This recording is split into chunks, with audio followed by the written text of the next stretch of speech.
السلام علیکم every one, آپ دیکھ رہے ہیں ایسے ٹائمز، اور اگر آپ نے ہمارے چینل کو سبسکرائب نہیں کیا تو سب سے پہلے اسے سبسکرائب کیجیے۔ شام کے شمال مغربی صوبے ادلب میں دہشت گرد گروپوں نے خلیفہ حضرت عمر بن عبدالعزیز کے مزار پر حملہ کر کے اسے تباہ کر دیا۔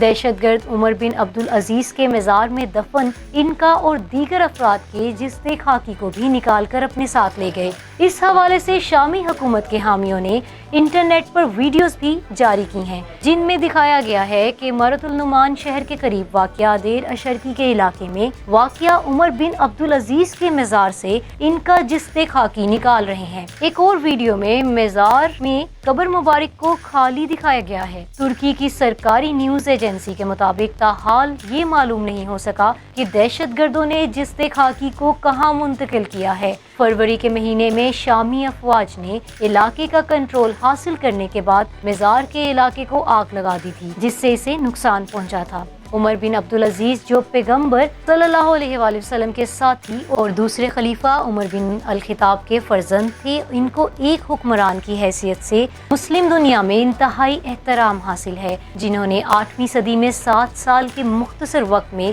انصاف قائم کیا۔ انہوں نے 5ویں صحیح رہنما خلیفہ کا بھی خطاب ملا۔ بشار الاسد کے دور حکومت میں ایسا پہلی دفعہ نہیں ہوا کہ مدفون لوگوں کی قبروں کی بے حرمتی کی گئی ہو۔ فروری 2020 میں بھی ایسی ویڈیوز منظر عام پر آئی تھی، جن میں حکومتی قوتوں اور ملیشیاؤں نے سنی علاقوں میں متعدد اپوزیشن جنگجوؤں اور کمانڈروں کی قبروں کی بے حرمتی کی تھی۔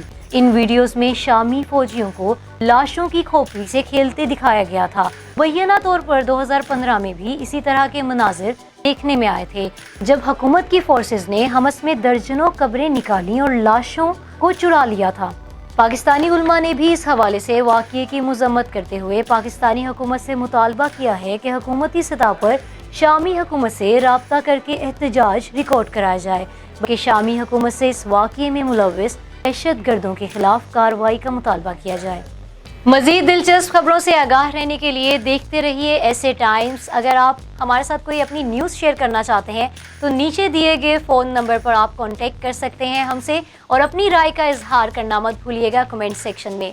تب تک کے لیے مجھے اجازت دیجیے، اللہ نگہبان۔